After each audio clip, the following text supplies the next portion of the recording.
रानी बानी मजबूर हो।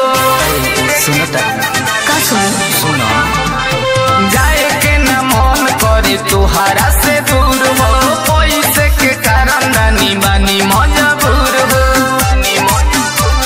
नहीं जे कमाईब तो कहाँ से खियाईब, करब याद तोहे हरदम।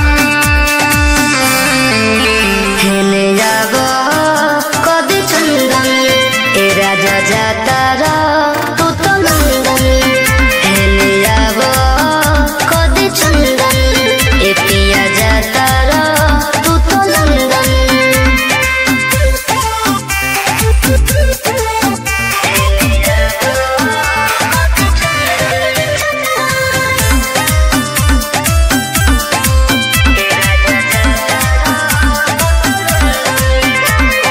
चल जाइबा बहारा तो कदी कैसे रतिया, याद आई कोई तोहर मीठी मीठी बतिया।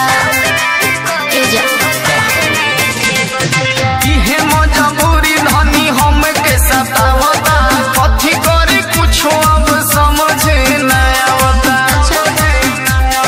बतिया के मानो नहीं जिद तू कर, करब फोन तोहे हरदम। हेले जाबो कदी चंदन ए राजा जाता